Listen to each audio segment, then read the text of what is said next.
দলের শক্তি এই অমর একুশে ভুলছি না, ভুলবো না, ভুলছি না, ভুলবো না। হাতে মাত্র আর 3টে দিন, তারপরই 21শে জুলাই সমাবেশ হবে কলকাতার ধর্মতলায়। আজ পূর্ব বর্ধমান জেলার রায়না 2 নম্বর ব্লকের উচ্চালন অঞ্চলে আগামী 21শে জুলাই শহীদ সমাবেশকে সাফল্যমণ্ডিত করতে প্রস্তুতি মিছিলের আয়োজন করা হলো তৃণমূলের পক্ষ থেকে। উচ্চালন দিঘির কোণ থেকে শুরু হয়ে এই মিছিল বাসস্ট্যান্ডে গিয়ে শেষ হয়। এরপর একটি স্ট্রিট কর্নারের আয়োজন করা হয়। 21শে জুলাই শহীদ সমাবেশে অর্থাৎ কলকাতার ধর্মতলায় মুখ্যমন্ত্রীর জনসভায় যাতে সকলেই উপস্থিত থাকেন তারই বার্তা দেওয়া হলো এদিন মিছিল এবং স্ট্রিট কর্নার থেকে। এই কথা জানান রায়নার বিধায়ক শম্পা ধারা।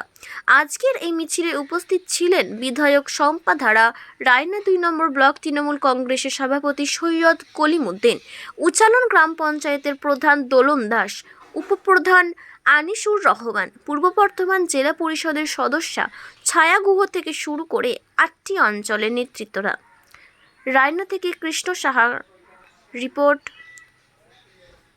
সাম্যজিৎ।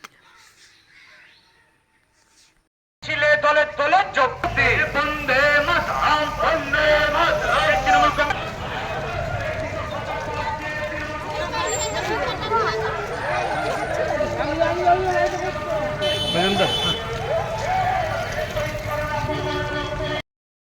কোথায় 21শে জুলাইয়ের প্রচারে মিছিল হচ্ছে এবং কোথা থেকে শুরু? আজকে রায়না 2 নম্বর ব্লকে উচ্চালন অঞ্চলে আমাদের উচ্চালন থেকে শুরু হয়েছে। উচ্চালন দিঘির কোণ থেকে শুরু করে একদম আমাদের আমতলায় যে আবার এখন উচ্চালন বাসস্ট্যান্ডে আমাদের পদযাত্রা শেষ হলো এবং এরপরে আমাদের স্ট্রিট কর্নার আছে। 1901টায় আমাদের মাননীয় মুখ্যমন্ত্রী মমতা বন্দ্যোপাধ্যায় যে ডাক দিয়েছে 21শে জুলাই, এই 21শে জুলাই যাব শহীদ তর্পণে।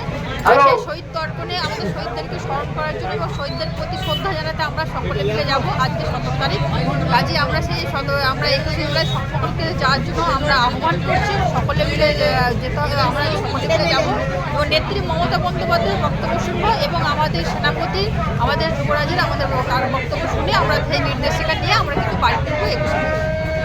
Bengal Fifth Hospital, the first fully NABH accredited multi-speciality corporate hospital with affordable and quality healthcare services.